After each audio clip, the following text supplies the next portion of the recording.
Ok, donc débrief du match entre l'Algérie et le Soudan, donc victoire des Algériens 3 buts à 0 avec un très beau doublé de Riyad Mahrez. L'Algérie s'est logiquement imposée, même si le Soudan avait quand même des choses à montrer. Mais le carton rouge qu'ils ont pris sur un deuxième jaune de Abdel Haddin, je ne sais plus c'est quoi son nom de famille, ça leur a coûté cher parce que du coup l'Algérie a commencé à poser son jeu. L'Algérie qui avait des très très bons joueurs au milieu de terrain, Ben Sebaini derrière, au milieu de terrain on a pu voir Benasser, Hicham Boudaoui au milieu de terrain qui a ratissé un nombre de ballons incroyable.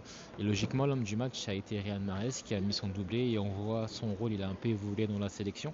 Maintenant qu'il a 34 ans, il est capitaine, on voit qu'il a un rôle plus de cadre au niveau de l'équipe, c'est lui qui va accompagner les jeunes, qui va leur montrer un peu la voie. Et c'est un rôle qui tient à cœur, parce qu'on peut voir que les gens ils écoutent autour de lui. Donc très belle prestation de l'équipe de l'Algérie. Maintenant, leur prochain match, ça va être contre le Burkina Faso, qui va être une équipe qui a un meilleur niveau par rapport à ce qu'ils ont pu affronter aujourd'hui avec le Soudan. Ce sera un très bon test pour eux, parce que c'est vrai que le Soudan a joué quand même une grande partie du match en infériorité numérique, à 10 contre 11. Et forcément, c'est beaucoup plus facile de jouer, surtout quand on a un jeu de possession avec une équipe qui a un joueur en moins. Donc au final, l'Algérie pour moi c'est une équipe qui a fait la meilleure prestation avec le Sénégal pour l'instant des matchs que j'ai pu voir. Collectivement, on voit que c'est une équipe qui est soudée, qui est bien en place et elle a la qualité des joueurs de très très haut niveau.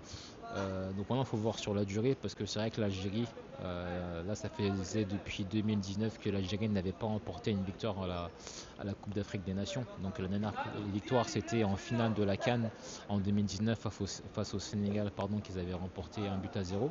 Et depuis, il y a eu la CAN du Cameroun et la CAN de la Côte d'Ivoire. L'Algérie y a participé et n'a pas gagné un match depuis deux CAN. Donc là, ça leur fait du bien mentalement. Maintenant, on va voir si la pression populaire du peuple algérien qui veut toujours gagner va leur permettre de se surpasser et d'aller le plus loin possible.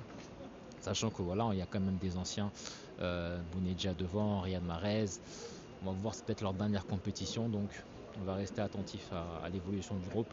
En tout cas, on se retrouve dès demain. Il y a la conférence de presse Maroc, Mali, puis ses entraînements en fin de journée. Et après-demain, on repart pour le prochain match entre le plus gros match de la poule du Maroc entre le Maroc et le Mali. Et sur ce, je vous dis à bientôt et comme toujours, allez Paris.